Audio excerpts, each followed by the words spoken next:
Bienvenue sur les podcasts du collectif Voix libérée. Bienvenue, aujourd'hui on plonge dans une source, une réaction écrite, elle vient du collectif Voix libérée. Oui, un texte qui commente une initiative du diocèse de Tours. Une initiative pour une église sûre, c'est le terme employé. C'est ça.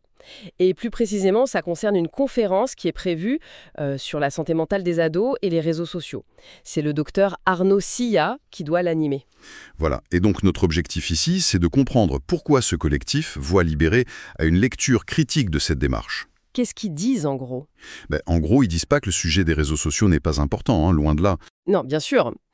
Mais la question qu'ils soulèvent, c'est est-ce que parler de ça, de ce danger qui vient plutôt de l'extérieur, est-ce que ça suffit vraiment pour qu'on puisse parler d'une église sûre ?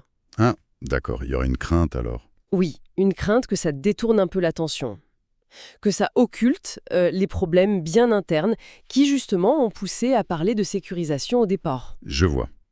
Pourtant, le collectif, il reconnaît bien les dangers des réseaux, non ? Tout ce qui est harcèlement, addiction, l'isolement ? Absolument, ils le disent clairement. C'est pas ça le souci. Alors c'est quoi le point de friction pour eux exactement ? Le point de friction, c'est vraiment ce risque d'occultation, comme je disais. Le fait qu'en se concentrant sur le numérique, on risque de ne pas parler ou moins parler des abus qui ont été commis dans l'Église elle-même. Et c'est quand même ce passé-là qui rend nécessaire aujourd'hui de parler d'église sûre. Ils ont peur en fait, qu'on déplace le sujet, qu'on évite peut-être un peu l'examen de conscience sur les failles du passé. Et ce passé, il n'est pas abstrait, surtout là-bas à Tours. Il le rappelle d'ailleurs dans le texte. Tout à fait. L'affaire de l'abbé Bernard Tartueux, c'est terrible. Des abus sexuels sur des dizaines d'enfants, notamment chez les petits chanteurs de Touraine, et ça a duré des années 60 jusqu'en 95. Des faits qui ont été reconnus par la justice de l'Église, la justice ecclésiale, que très récemment, en mars 2024. C'est important de le dire. Et il faut savoir aussi, et c'est crucial, que les membres de Voix libérée, ce sont des survivants de ces abus-là. Exactement. Et c'est ce vécu douloureux qui alimente leur argument principal. Ils mettent le doigt sur quelque chose d'assez troublant, une sorte de continuité entre les mécanismes d'abus d'hier et les dangers d'aujourd'hui. Comment ça, une continuité ? L'emprise psychologique, par exemple. L'isolement de la victime, le silence qu'on impose, ces stratégies, utilisées par les prédateurs dans l'institution, elles trouvent un écho dans certaines dynamiques toxiques qu'on voit en ligne. Ah oui, je vois. La vulnérabilité des ados, leur recherche de reconnaissance, la confiance qu'ils peuvent mettre dans un adulte, elle peut être exploitée dans les deux cas si tu veux.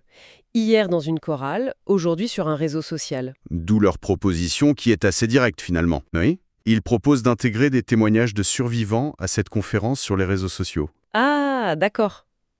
Pour montrer concrètement ces parallèles ? C'est ça, l'idée c'est de montrer les similitudes. Par exemple, l'isolement d'un jeune choriste manipulé à l'époque, et puis le cyberharcèlement aujourd'hui, ou l'isolement devant son écran. Ou l'emprise peut-être ? Exactement. L'emprise affective d'un maître de chœur hier, face à la quête de validation, les likes ou l'influence parfois malsaine de certains personnages en ligne aujourd'hui. Il y a aussi le silence, non ? Oui, le silence qui était organisé par l'institution pour couvrir les abus et la difficulté qu'un jeune peut avoir aujourd'hui à parler du harcèlement qu'il subit en ligne, il y a un parallèle là aussi. Donc, pour être clair, l'objectif, c'est pas du tout de saboter la conférence ou de la détourner de son sujet.